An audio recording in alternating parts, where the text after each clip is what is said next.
Un ancien tireur d'élite noire a été ridiculisé sur le champ de tir, jusqu'à ce que ces 10 tirs laissent les milliardaires sans voix. Je crois que vous vous êtes trompé d'endroit. Le service général se trouve à l'arrière, a déclaré le réceptionniste, un homme en costume impeccable qui n'a pas pu dissimuler son mépris lorsqu'il a regardé Diane Wilson, âgée d'une 60aine d'années, avec ses cheveux gris soigneusement tressés et ses mains pas dissimulées, son mépris en regardant Diane Wilson, une femme d'une 60aine d'années aux cheveux gris soigneusement tressés et aux mains marquées par le temps. Elle contrastait totalement avec l'atmosphère luxueuse du club de tir d'élite. « Vous, ne vous trompez pas », répondit Diane calmement en posant une carte VIP usée sur le comptoir en marbre. « Je suis une invitée spéciale du général Roberts. » Le réceptionniste examina la carte comme s'il s'agissait d'un faux évident, tandis que des rires, discrets, résonnaient dans le hall. Un groupe d'hommes vêtus de tenues tactiques de marque observèrent la scène avec un amusement croissant. « Cette carte a expiré il y a 5 ans, dit-il en la rendant avec 2 doigts, comme s'il craignait d'être contaminé. De plus, notre domaine n'est pas vraiment adapté à quelqu'un dans son état. » Diane reprit la carte, le visage impassible. Rien ne la surprenait. Ni les regards méprisants, ni le malaise à peine dissimulé, ni même l'hostilité latente. Au cours de ses 40 ans de carrière militaire, dont 20 en tant que tireuse d'élite, elle avait vu pire. Le club des tireurs d'élite était un temple moderne dédié aux privilèges, situé dans un domaine isolé. Son bâtiment de verre et d'acier abritait le stand de tir le plus sophistiqué du pays. Les membres payaient des cotisations annuelles équivalentes au prix d'une maison et devaient passer devant un comité d'approbation qui acceptait rarement des personnes n'appartenant pas aux plus hautes sphères de la société. « Le général Roberts a confirmé ma présence hier », insista Diane. « Vous pouvez vérifier dans le système. » À contre-cœur, le réceptionniste consulta l'ordinateur, son malaise se transformant en surprise. « Il semble qu'il y ait une réservation », marmonna-t-il, incapable de cacher son agacement. « Lane 10, veuillez signer ici. » « Diane, une réservation, marmonna-t-il, incapable de cacher son agacement. « Lane 10, veuillez signer ici. » Alors que Diane signait le registre, un homme d'âge moyen s'approcha d'Alexander Morgan, un milliardaire du secteur technologique et actionnaire majoritaire du club, vêtu d'une tenue tactique sur mesure qui coûtait probablement plus cher qu'une voiture. « C'est une blague, Derek ?» demanda-t-il à la réceptionniste sans prendre la peine de baisser la voix. « Depuis quand acceptons-nous des gens comme elle, Monsieur Morgan, est une invitée du général Roberts ?» explique la réceptionniste, visiblement mal à l'aise. « Roberts et ses œuvres caritatives », répond Morgan d'un ton dédaigneux. « D'abord, c'était ce programme pour les vétérans en difficulté. Et maintenant ça. » Il examine Diane de la tête aux pieds. « Que faites-vous dans la vie ?» Diane croise son regard. « Je les nettoie, Monsieur Morgan. » Sa réponse provoque l'hilarité du groupe qui s'est formé autour d'eux. Morgan sourit, ravi de la situation. « Vous avez entendu ça, les gars ? Elle les porte, » s'exclama-t-il à ses amis.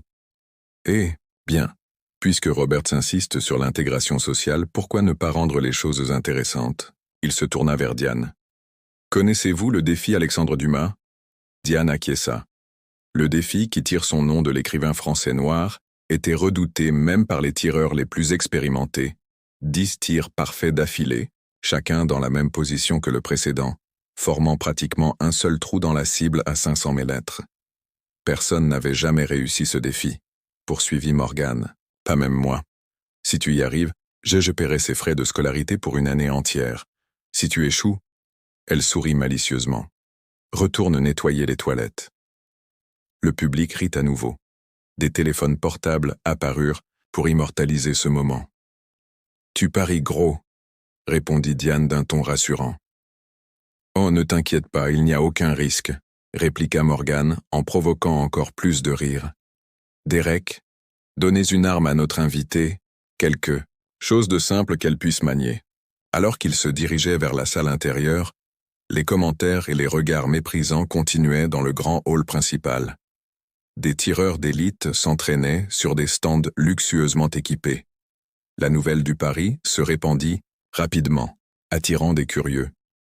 Le chef instructeur, Trevor Powell, s'approcha avec une expression incrédule.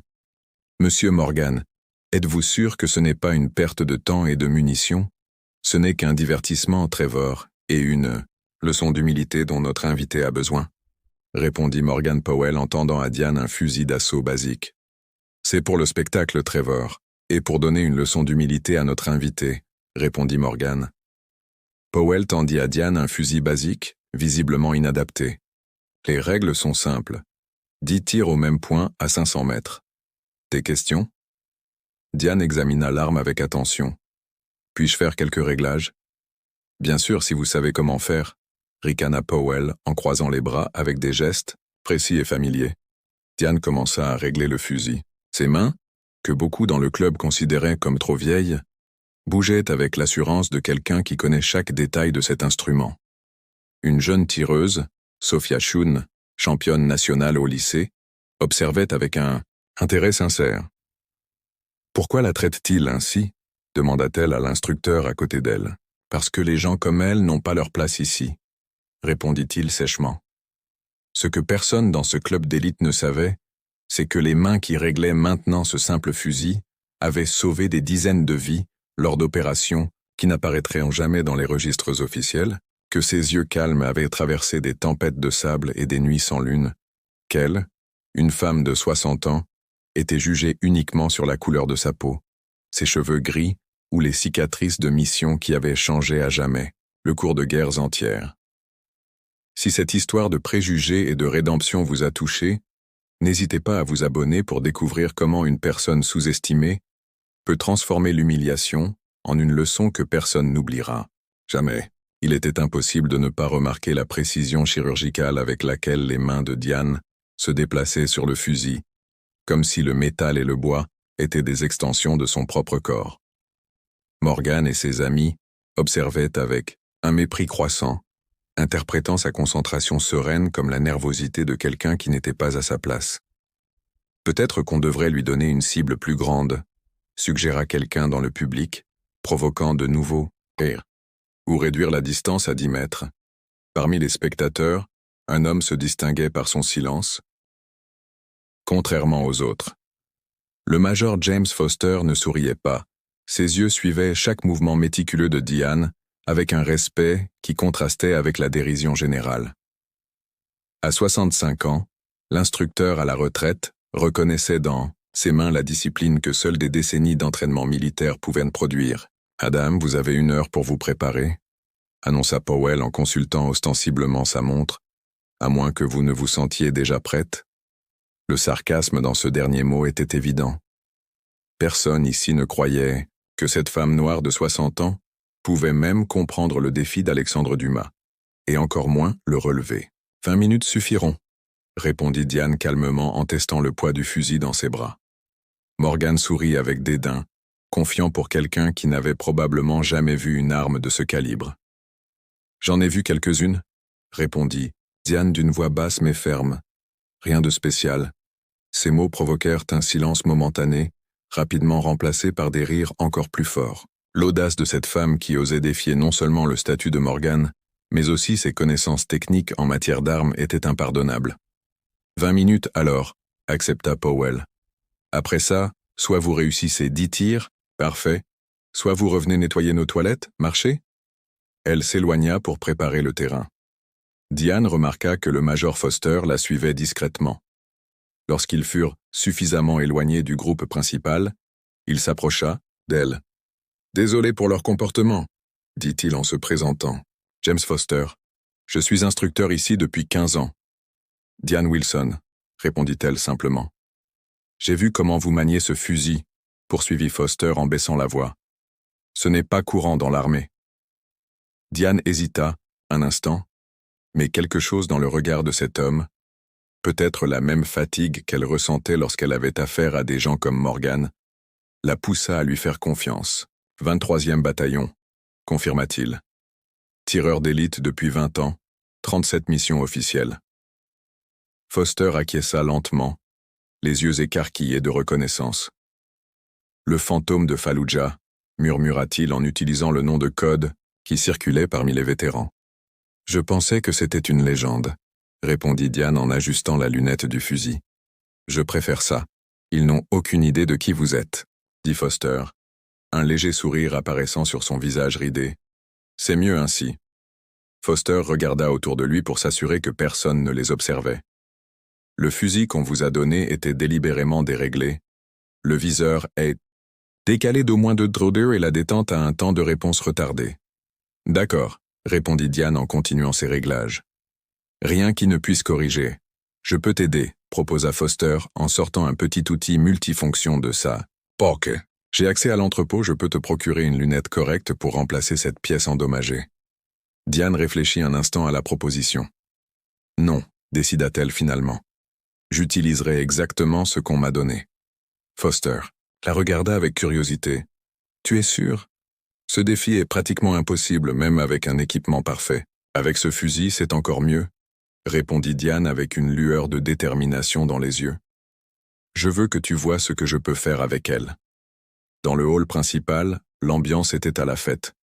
Morgan avait ouvert une bouteille de champagne pour célébrer le nettoyage des toilettes, tandis que les autres riaient et pariaient sur le temps que Diane mettrait avant d'abandonner. Je parie $100 qu'elle ne touchera même pas la cible, proposa Tyler Blake, un jeune investisseur qui accompagnait souvent Morgan. $200 qu'elle pleurera après le 3e tir, répondit un autre. Sophia Sean, la jeune tireuse qui avait observé la scène avec un malaise grandissant, s'approcha de Foster lorsqu'il revint dans le salon. « Major, ça ne me semble pas normal, marmonna-t-elle. Il la traite comme un spectacle. »« Patience, » répondit Foster de manière énigmatique. « Certains apprennent le respect à la manière douce, d'autres à la manière forte. » Les 20 minutes passèrent rapidement. Morgan et sa bande retournèrent au stand de tir en riant et en pariant sur l'humiliation imminente de Diane. Powell tenait un bloc-notes avec le formulaire officiel du défi Alexander Dumas, qui n'avait jamais été relevé dans l'histoire du club. « Le temps est écoulé, madame », annonça-t-elle sans cacher le mépris dans sa voix, prête à abandonner. Diane se positionna calmement à la marque des 500 mètres. La distance était impressionnante. Un demi-kilomètre séparait le tireur d'une cible de la taille d'une assiette. « Je suis prête », répondit-elle simplement. Le silence qui s'installa était différent du précédent. Ce n'était silence de moquerie contenue, mais le silence de l'attente, bien que cynique. Morgan croisa les bras, son sourire, arrogant figé sur son visage parfait. Powell activa le système électronique qui enregistrerait chaque tir avec une précision millimétrique.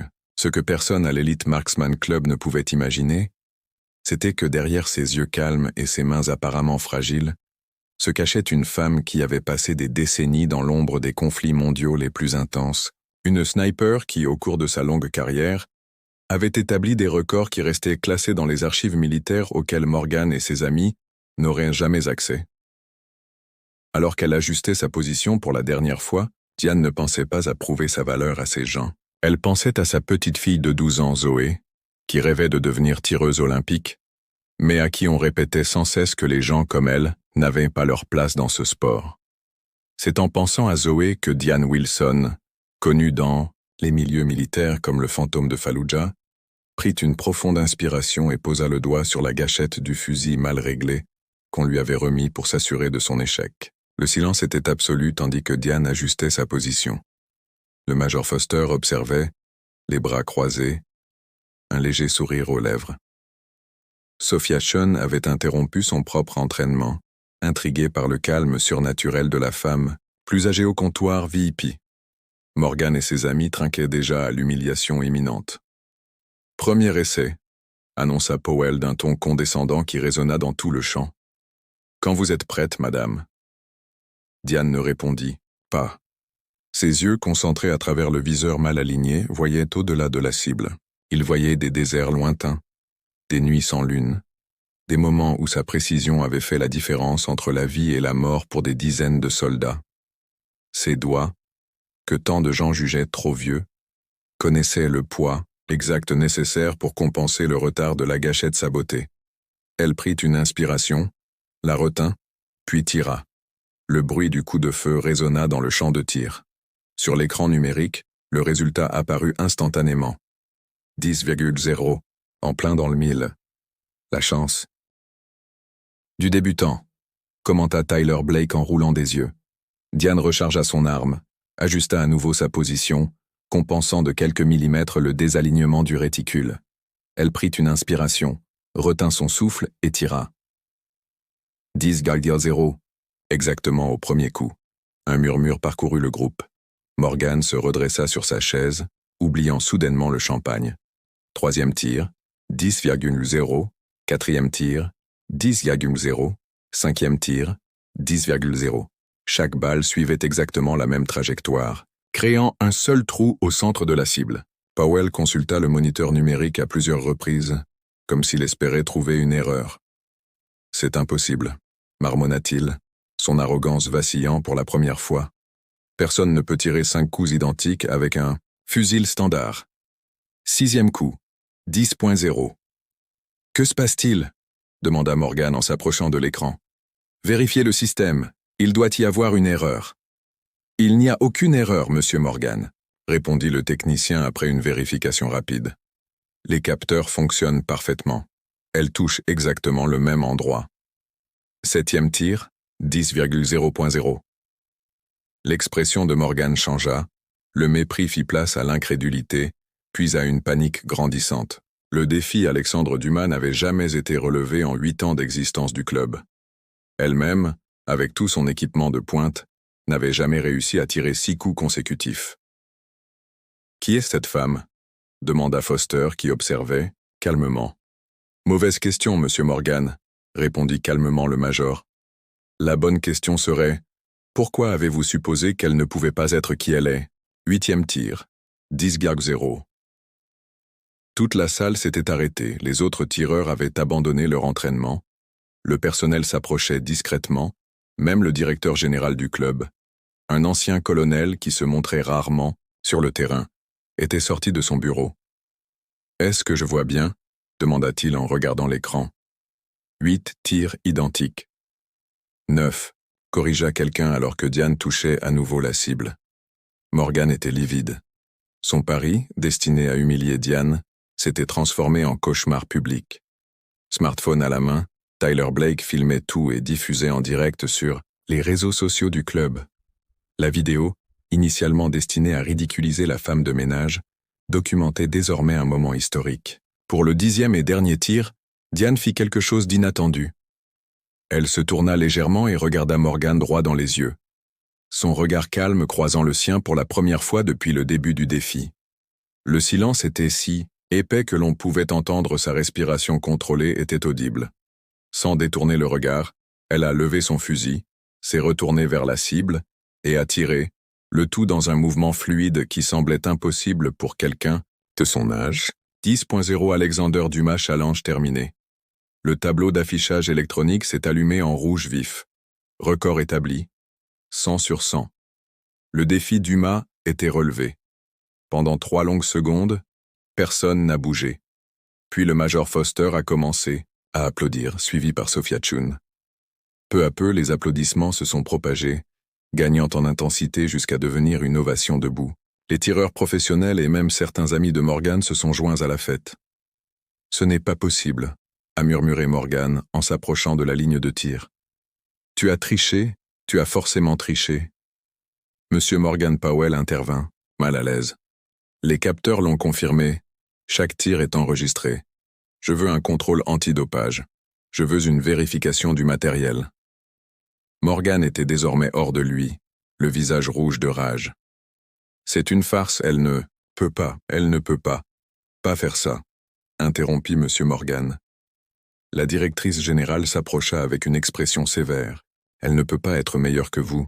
Elle ne peut pas avoir ce talent parce qu'elle est noire, parce que vous êtes une femme, parce que vous avez 60 ans. » La vidéo continuait à être diffusée en direct, capturant chaque mot. « Vous ne comprenez pas » insista Morgan en reculant. Elle est apparue de nulle part et le colonel Diane Wilson Foster annonça sa voix, désormais empreinte de l'autorité que des années de commandement militaire lui avaient conférée.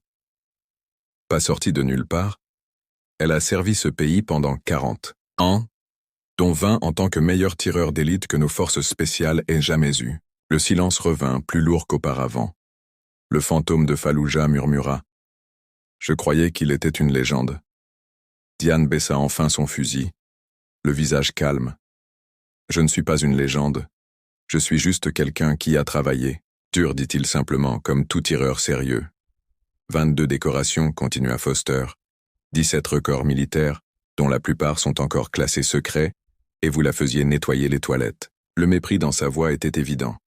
Le directeur général s'approcha de Diane en lui tendant la main. Colonel Wilson, c'est un honneur de vous accueillir dans notre club. Le tireur d'élite souhaite vous offrir une adhésion à vie tous, frais payés. Les caméras du smartphone de Tyler capturèrent l'expression choquée de Morgan. Son empire d'arrogance s'effondrait en direct devant des milliers de téléspectateurs. L'homme qui était arrivé prêt à humilier une vieille femme noire perdue était maintenant confronté à sa propre humiliation publique. « Et notre pari, monsieur Morgan ?» demanda Diane calmement en posant le fusil sur la table.